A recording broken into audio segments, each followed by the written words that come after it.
Anong sinabi mo? Galit na tanong ni Arturo sa kanyang asawa. Alam ko narinig mong sinabi ko kaya't di ka na kailangan pang ulitin. Sabi naman ni Luz sa lalaki. Ang kapal na mukha mong paglaruan ako? Sigaw nito sa kanya. Pinaglaruan mo rin ako. Sa tingin mo ba hindi ko alam? Alam ko na matagal mo na akong niloloko. Gusto mong malaman kung ano pang sekreto ko? Hindi mo anak si Olivia. Nag-tease ako dahil kailangan kong gawin. Kaya oras sasaktan mo ang anak ko, makikita mo kung anong kaya kong gawin sa'yo. May pagbabantang sabi niya kay Arturo. Hindi mo ako matatakot. Ngayong alam ko ng lahat magbabayad ka sa akin, lalo ng anak mo. Galit na sabi ni Arturo kay Luz. Huwag mong susubukan ang hangganan ng pasensya ko. Akala mo ba hindi ko alam ng daddy mong pumatay sa daddy ko?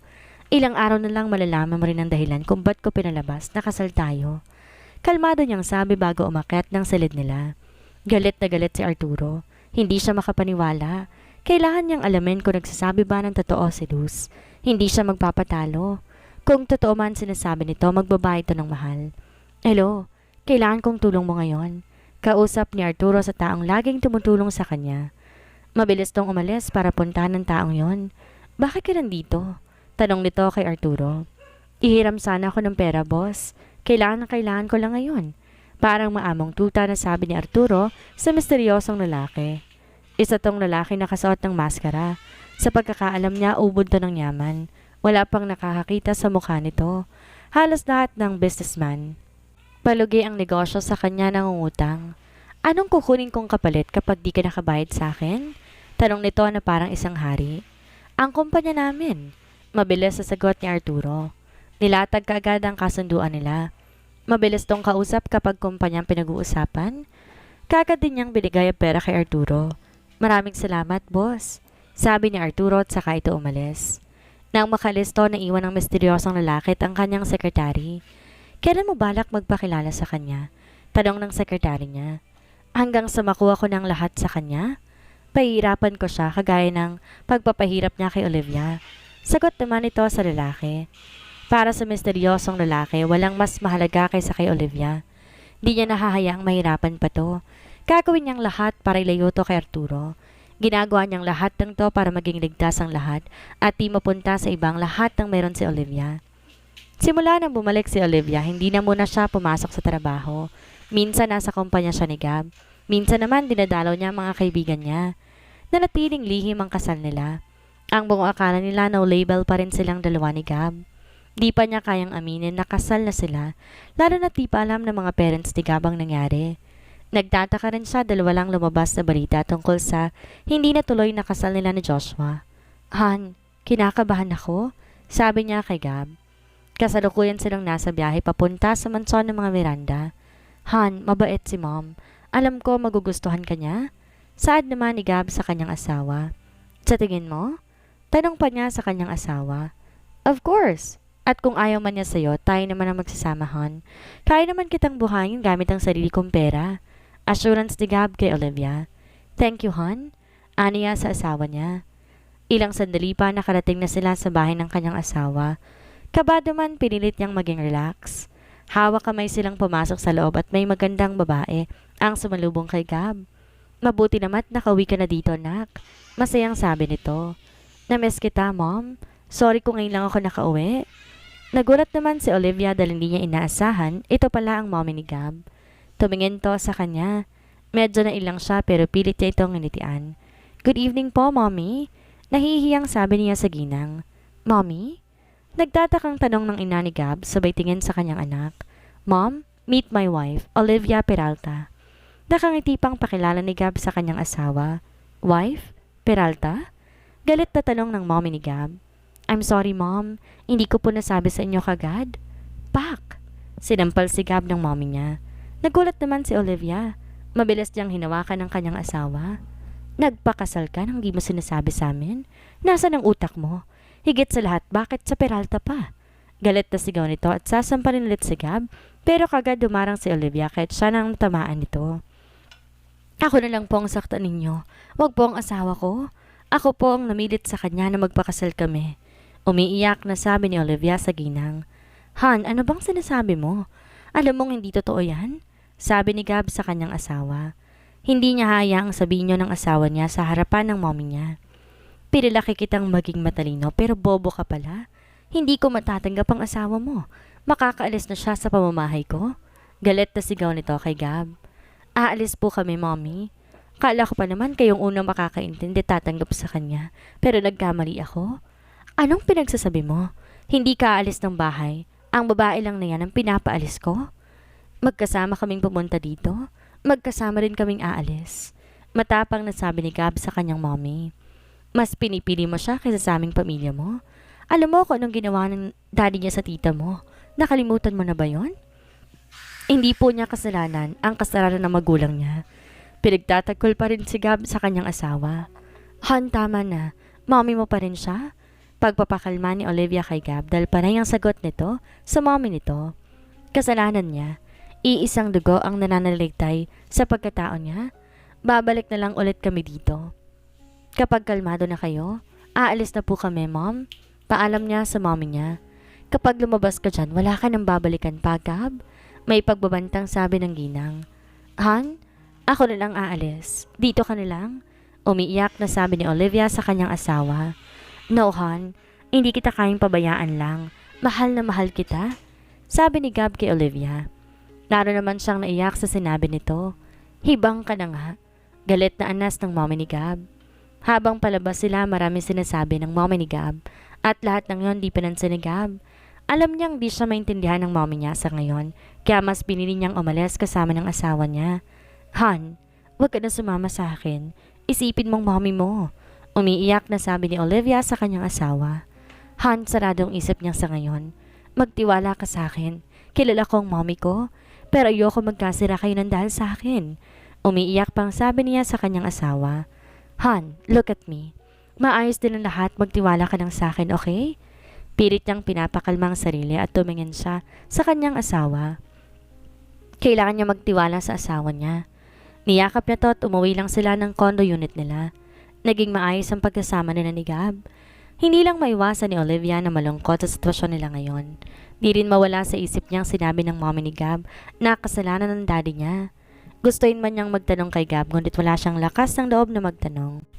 Nababagot siya kaya't mabilis siyang pumunta sa bahay nila. Nagtaka siya dahil walang banday sa may gate. Pagpasok niya nakita niya ang daddy niya. Mabilis tong lumapit sa kanya at sinampal siya dito ng ubod ng lakas. Ang lakas ng lobong pumunta pa dito. Daddy, sorry po. Gusto ko lang po makita si mommy. Umiiyak na paliwanag ni Olivia. Huwag mo akong tawaging daddy dahil hindi kita anak. Para namang nabingi si Olivia sa kanyang narinig. Hindi niya yon inaasahan. Huwag mo akong tawaging daddy dahil hindi kita anak. Huwag mo akong tawaging daddy dahil hindi kita anak. Huwag mo akong tawaging daddy dahil hindi kita anak. Paulit-ulit niya itong naririnig. Hanggang sa nag-sink in na sa kanya ang sinabi nito. Ano pong sinasabi ninyo, daddy? Lakas loob na tanong niya sa daddy niya. Hindi mo ba narinig ang sinabi ko? Hindi kita anak. Anak ka naman hindi mong ina sa ibang lalaki. Hindi po yan totoo, daddy. Umiiyak na tura ni Olivia. Hindi kasi siya makapaniwala sa naririnig niya. Paano nito nasabi na hindi siya nito anak? Ganito ba ito kagalit sa kanya? Totoo dahil ang malandi mong ina ang nagsabi sa akin. Siguro dahil di naman tayo tunay na magkadugo, pwede kitang maging isa sa mga babae ko. Nakangising sabi ni Arturo. Kinilabutan naman si Olivia sa narinig niya. Umahon ng galit sa puso niya. Ang lahat ng mga ginawa sa kanya ni Arturo, doon niya napatunay na hindi nga niya ito tunay na ama. Dahil kung ama niya ito, hindi nito sasabihin ng mga salitang iyon. Mas matatanggap pa ni Olivia na saktan siya nito. Pero ang ganong mga salita, kinilabutan siyang bigla. Hayop ka? Nagpapasalamat ako na hindi ikaw naging tunay kong ama. Wala kang kwenta, hayop. Hayop ka. Nanginginig sa galit si Olivia sa narinig niya mula sa matanda. Titikim lang naman ako eh. Gusto kong malaman kung gaano ka kasarap at kung ba't bigla kang pinakasalan ng Miranda na yon. Malamang baliw na baliw yun sa'yo. Parang baliw na sabi ni Arturo kay Olivia. Bastos ka? Humanda ka pagdating ng asawa ko? Galit na sigaw niya kay Arturo. Tikim lang naman eh. Saad pa nito? Baliw. Bastos. Sinigawan niya to. Nakaramdam na ng takot si Olivia dahil nagsisimula na tong lumapit sa kanya. Patuloy lang sa paglapit si Arturo kay Olivia. Walang ibang tao kaya sila lang dalawa ang naroon. Umatras naman si Olivia hanggang sa wala na siyang maatrasan pa. Huwag kang lumapit, sigaw niya sa matanda. Bakit naman hindi? Alam mo ba, nagagandahan talaga ako sa'yo noon pa man. Pero pinipigilan ko lang sarili ko dahil iniisip ko na anak kita. Pero ngayong di naman pala kita anak, baka po pwede na subukan mong hawakan ng asawa ko. Sisiguraduhin kong wala ka na magiging bukas. Biglang dumating si Gab. Galit ito dahil lumigting ang panga nito at anumang oras, susugurin nito ang matanda. Tumakbo si Olivia papunta sa asawa niya at tiniyakap niya ito na mahigpit. Nawala ang lahat ng takot at pangamba niya. Umiiyak siya sa bisig ng asawa niya. Mayabang ka, bata. Baka nakakalimutan mong nasa loob ka ng pamamahay ko. Galit na bulalas ng matanda kay Gab. Hindi ko nakakalimutan na nasa loob ako ng bahay ninyo, sir. Pero baka nakakalimutan mo rin asawa ko ang binabalakan mo ng masama. Paano niyo nagagawang pagbalakan ng sarili ninyong anak? Kalmado pero ramdam mo ang galit sa boses ni Gab. Nagtitimpi ito pero namang oras, sasabog na to sa galit. Hindi ko siya tunay na daddy. Pabalong na sabi ni Olivia sa kanyang asawa na ikinagulat ni Gab. Kaya pala, pero kahit na. Kung itinuring mo siyang anak, hindi mo siya itutulad sa ibang babae, sa mga naging babae mo. Saad ng asawa niya. Ano bang kinagagalit mo, bata? Wala pa naman akong ginagawa sa kanya. Parang proud pa ito sa ginawa niya. Subukan mo pang hawakan ulit ang asawa ko. Hindi ako magdadalong isip patayin ka. Seryosong tuwarinig ka bago hinilang asawa niya palabas sa bahay. Hindi ako natatakot sa iyo, bata. Sigaw naman ni Arturo sa mga ito habang palabas. Mabilis niya kinuha ang phone niya. Nasaan ka na?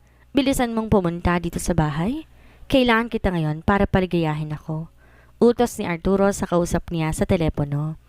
Na makasakay sila ni Gab sa kotse, kagad niyang hinawakan ng kamay ng kanyang asawa. Okay ka lang ba, Han? Nag-aalalang tanong niya sa asawang si Olivia. Hindi ako okay, Han. Bakit ganon? Kailangan na namang maglihim ni Mommy sa akin. Bakit iniyaan niya kaming magdusa sa kamay ni Arturo? Bakit, Han? Umiiyak na tanong ni Olivia sa kanyang asawa. Ang mom mo ang makakasagot sa mga tanong na yan, Han. Siguro may rason siya kung bakit niya tinatago sa iyong lahat. Sagot naman ni Gab sa kanyang asawa para hindi ito lalong malungkot. Thank you for saving me, honey. Natakot ako kanina. Akala ko wala na makakaligtas sa akin. Paano na lang kung hindi ka dumating? Ano ang mangyayari sa akin? Umiiyak pang tura nito. Next time, sabihin mo naman sa akin, Han, kung saan ka pupunta. Lalo na ngayon. Hindi na safe na lumabas ka palagi. Sorry, hindi na mauulit, Han. I love you. I love you too. Nakangiting sabi ni Gab at binigyan ng isang masuyong halik sa labi si Olivia. Tinagon naman to ni Olivia ng buong puso. Nagpa siya na silang umuwi.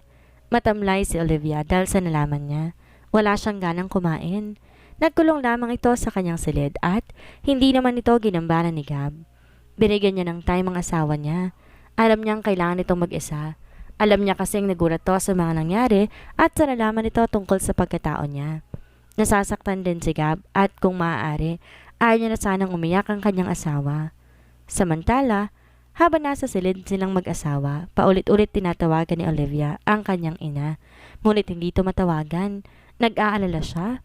Hindi niya alam kung anong nangyayari ngayon sa bahay nila. Alam ni Olivia na sasaktan na naman ang kinilala niyang ama ang kanyang mommy. Walang bago doon dahil noon pa man abusive na ito sa kanilang dalawa ng mommy niya. Di niya maiwasang di mag-overthink.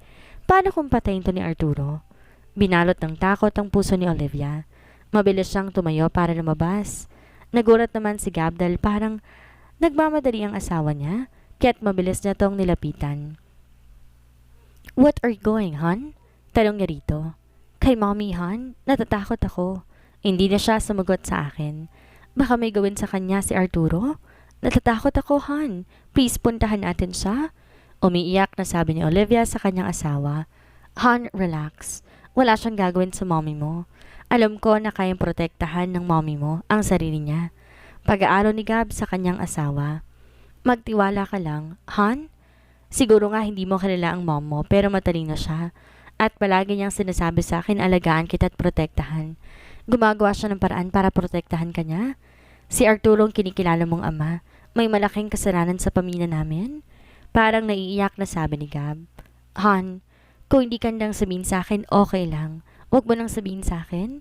Biglang nag-alala si Olivia. Naalala niya kung ba't galit na galit ang mommy ni Gab sa kanya, lalo na sa ama niya. No, Han, you need to know the truth. Demonyo siya. Pinagsamantalahan niya ang kakambal ng mommy mo. May aunt died dahil hindi nito matanggap ang nangyari. Hindi nakulong si Arturo dahil binayaran niyang judge. My mom came from a poor family kaya di nila afford ang magbayad ng abogado. Kaya galit na galit si mommy nang malaman niya na anak ka ni Arturo. Dahil hanggang ngayon nasasaktan pa rin ng mommy ko sa pagkawala ng kakambal niya. Malungkot na kwento ni Gab sa kanyang asawa. Dapat gumawa tayo ng paraan para pagbayaran niya ang lahat ng mga kasalanan niya. Lalo na sa tita mo, hayop ka. Wala siyang kasing sama. Dapat sa kanya mamatay na. Galit na sabi ni Olivia. Ngayon naiintindihan niya na ang pinanggagalingan ng galit ng mommy ni Gab. Ihintayin na lang natin ang araw na pagbayaran niyang lahat. Sa ngayon, mas mahalagang safety mo, Han. Hindi ako papayag na may gawin sila sa'yo. Si Arturo at Joshua, alam ko, nagalit sila sa akin. Si Joshua ang dahilan ng aksidente ko at hinahanap ko pang hardinero ninyong inutusan niya. Tiimbagang nasaan ni Gab. Pagbabayaran nilang lahat ng ginawa nila sa akin.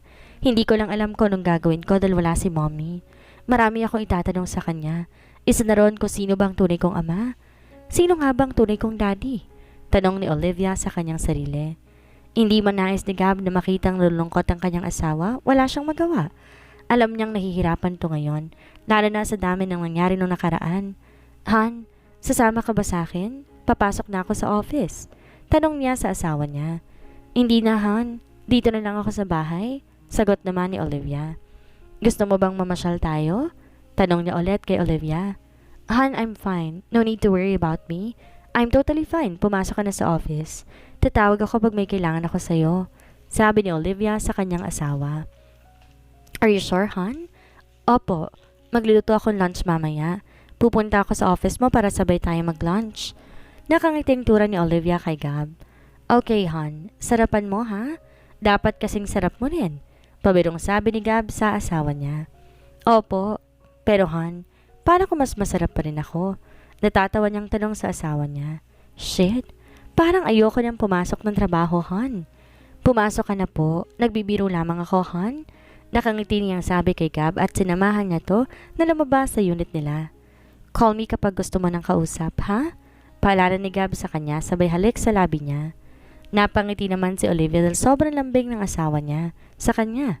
Han, okay lang naman ako. Sobra ka naman kung mag-alala sa akin. Natatawa pa siya habang sinasabi niya na asawa niya yon. Siyempre, Han, dahil mahal na mahal kita. Ikaw ang mag-behave doon. Lagot ka sa akin. Kapag ikaw nagpapasok na naman doon ang babae mo, lalayasan talaga kita. Pananakot ni Olivia kay Gab. Past is past na po. Alam ko, kaya lang need ko pa yata ipangalandakan na pagmamayari na kita para lang lubayan ka nila. Mas gusto ko yan, Han. Ipangalandakan mo ko. Natatawang sabi ni Gab kay Olivia. Sige na, umalis ka na. Baka makalate ka pa niyan. Bye na, honey. I love you.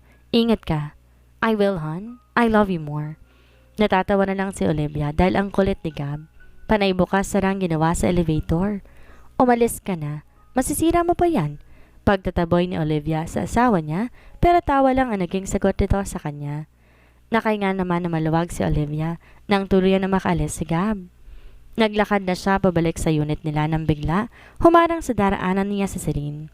Hindi niya sana ito papansinin pero tinawag siya nito. Olivia? Yun ang unang beses na maluman itong magsalita. May kailangan ka ba? Kalmadong tanong niya sa babae. Olivia, gusto lang sana kitang makausap. Pinalayas kasi ako ni tita sa bahay ninyo, wala akong matuluyan. Wala rin akong malapitan, pwede ba ako makituloy sa inyo? Tanong ni Celia kay Olivia na para bang iiyak. Di naman makapaniwala si Olivia sa narinig niya mula dito. Paano to pinalayas? Kung mas anak pa nga ang turing ni Arturo kay Celine kesa kanya. Celine, hindi ko alam kung totoo bang sinasabi mo pero kailangan ko muna sabihin sa asawa ko tungkol sa bagay na yan. Pasok ko muna sa loob. Yaya ni Olivia sa babae. Hindi niya na to tunay na pinsan pero hindi naman siya masamang tao para dito patuluyan sa unit nila. Kaagad naman pumasok sa Celine sa loob ng unit ni na Olivia. Minsan niya lang pinangarap tumira doon. Kumain ka na ba? Tanong ni Olivia kay Celine. Oo, kumain na ako. Sagot nito. Iniwan muna ni Olivia si Celine sa living room at pumasok siya sa silid nila ni Gab. Kaagad niyang kinuha ang phone niya para tawagan ang kanyang asawa. Yes, hon? Kaagad na sagot ni Gab sa tawag niya. Han, kasi nandito si Celine. Anong ginagawa niya dyan? Nakakunot ang noong tanong ni Gab. Di niya kasi inaasahan na pupunta doon si Celine. Ang sabi niya, may isa pang unit na po pwede niyang gamitin. Do not trust that woman. Di mo naman siya kamag-anak eh. Paalala ni Gab sa kanyang asawa. Okay, hon. Sasabihin ko sa kanya. Okay, hon. Baka tumawag ka at hindi ko masagot ka agad. Nasa meeting ako mamaya. Saad ni Gab sa asawa niya. Okay, hon. Pupunta lang ako sa supermarket para mamili. See you. Malambing na sabi ni Olivia sa kanyang asawa. I love you. Bye. Pagkatapos mag-usap ng dalawa, naligo at nagbihis na si Olivia. Bibili siya ng mga sangkap para sa ulam na lulutuin niya mamaya. Aalis ka?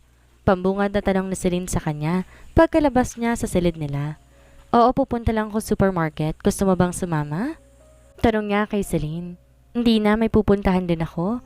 Babalik na lang ako dito mamayang gabi. Kailangan ko pa kasing kunin ang mga gamit ko doon eh. Okay, sige. Pilit nang umiti si Olivia sa kanyang pinsan.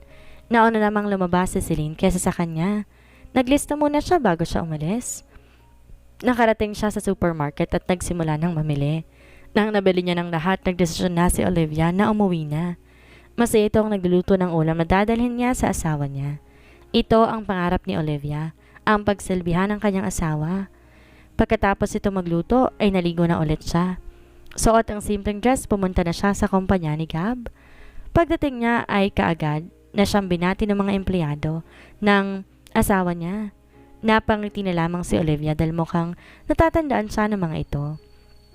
Pumasok siya ng elevator pero wala yatang balak sumabay sa kanya ang mga to. Guys, sumabay na kayo. Baka mahuli pa kayo. Nakangiting sabi ni Olivia sa mga empleyado ng asawa niya. Wag na po, madam. Sagot ng isa sa kanila. Nahiya ba kayo sa akin? Okay lang naman na sumabay kayo sa akin. Nakangiti pa rin sabi ni Olivia sa mga ito. Dahil sa sinabi niya, nagsimulang pumasok ang mga to sa loob ng elevator. Nakakabingi ang katahimikan. Dalawa lang may balak magsalita sa kanila. Nag-lunch na ba kayo, guys? Basag ni Olivia sa katahimikan. Hindi pa po, madam. Mamaya pa po ang lunchtime namin. Saang department kayo? Sagot nila kay Olivia. Okay naman ba kayo sa mga trabaho ninyo? I mean is, okay na ba na boss ang asawa ko? Opo, ma'am. Mabait naman po si sir. Basta po, maayos ang trabaho. How about the salary? Opo, ma'am. Mabait naman po si sir. Basta't maayos ang trabaho. Mahirap din ang trabaho ninyo eh. Tanong niya pa sa mga ito. Okay na okay po magpasahod si sir. Napangiti naman si Olivia sa narinig niya. Suplado minsan ang asawa niya pero maayos naman pala to sa mga tauhan ito. Mauna na ako sa inyo, guys. Nakangiting paalam ni Olivia sa mga to. Naglakad siya papunta sa opisina ng asawa niya. Dumiretso na lamang siya. Pagpasok niya sa opisina nito, wala si Gab. Kaya hinintay muna ito ni Olivia si Gab. After 10 minutes, dumating na to. Sinalubong niya to na isang mahigpit na yakap. Kakain ka pa ba? Malambing na tanong ni Gab sa kanya. Mga 10 minutes pa lang po. Malambing ding sagot ni Olivia sa kanyang asawa. Kakatapos lang ng meeting ko. Nagugutom ka na ba? Tanong ni Gab kay Olivia. Hindi pa naman. Ikaw nagugutom ka na ba? Yes, hon. Pero iba ang gusto kong kainin eh. Dessert kagad ang gusto ko. Alam mo ba, hon? Masarap yung niluto ko. Kain na tayo, nagutom akong bigla. Pag-iiba ni Olivia sa usapan nilang dalawa. Alam na alam kasi niya. Ang tinutukoy ng asawa niya. Akala ko ba, hon, hindi ka pa nagugutom? Takot ka lang yatang ibang kainin ko eh. Nakangising sabi ni Gab sa kanya. Han, nagugutom na talaga ako. Nakangusong sabi ni Olivia at inayos na ang pagkain nila. Natutuwa si Gab na masiglang asawa niya. Niyakap niya to mula sa likuran. Masaya to kaya't masaya din siya. Natatakot siyang maging malungkot to. Mahal na mahal niya ito at di niya kayang sasaktan to. Nag-aalala lang siya ngayon kung paano siya magpapaalam na may business trip siya sa Singapore. Han, I have a business trip in Singapore. Do you want to come with me? Tanong niya sa asawa niya. Honey, dito na lang ako. Hey guys! Biglang bumukas ang pintuan at pumasok si Celine. Di man lang ito kumatok bago pumasok. What are you doing here? Kunot noong tanong ni Gab sa babae. Dinadalaw ko lang ang pinsan ko. Sagot ni Celine kay Gab. Napakunot noon naman si Olivia dahil sa pagkakaakala niya. Hindi niya binanggit na pupunta siya dito sa opisina ng asawa niya. Nanatili lang tahimik si Olivia at hindi na kinumpronta si Celine. Gab, doon na raw ako titira sa inyo. Sabi ni Olivia sa akin kanina. Ang alam ko, napag-usapan na namin yan. Hindi pa namin napag-uusapan na hindi ka titira sa kondo namin. Siguro naman may mga kaibigan ka na malalapitan mo. Seryosong sabi ni Olivia sa babae. Bakit naman, Olivia? Hindi ka ba naaawa sa akin? We're cousins, right? Hindi ko tunay na daddy si Arturo. Sagot ni Olivia. So alam mo na pala. Parang di na nagulat na tulad ni Celine. Alam mo rin pero nagkunwari ka pa rin, Celine. Nice try. Dahil never na ako maniniwala sa'yo. At wag mong sabihin sa asawa ko na ako ang dinadalaw mo dito. Dahil wala ko nabanggit na pupuntahan ko siya. Tumigil ka na sa pagnanasa mo sa asawa ko dahil hindi mo siya matitikman. Akin lang siya. Seryosong sabi ni Olivia sa pinsan niyang hilaw. Ano ba mga sinasabi mo, Olivia? Nagbabait-bait ang tanong nito kay Olivia. Get out of my office. Now! Kalmadong utos ni Gab. Masama na bang bumisita dito? Magkaibigan naman tayo, Gab, 'di ba? We're not friends, kaya makakaalis ka na. At kung may binabala ka, wag mo nang ituloy.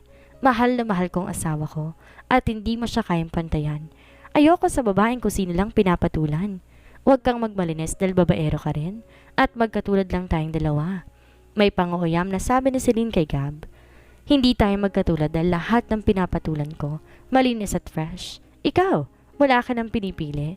Kahit na uugod-ugod, pinapatulan mo pa. Pasaring ni Gab sa babae. Tahimik naman si Olivia at nakikinig lamang sa dalawa. Napapaisip siya sa sinabi ni Gab. Gusto niyang matawa pero pinigilan lang niya ang sarili niya. Wala ba talagang pinipili si Celine? Tanong ni Olivia sa kanyang sarili. I hate you, sigaw ni Celine kay Gab. Hate me all you want, wala akong pakialam. Baliwalang sabi ni Gab. Mabilis naman nang nilisa ni Celine ang opisina ni Gab. Habang nasa elevator to, may tinawagan siya. Mukhang marami nang alam si Gab tungkol sa atin. Gawan mo ng paraan to. Utos ni Celine sa kausap niya sa phone niya. Sino kaya ang kausap ni Celine sa phone niya? Ano ang mangyayari sa ina ni Olivia ngayong kasama nito ang taong kontrabida sa buhay nila? Yan ang ating aalamin sa susunod nating kabanata.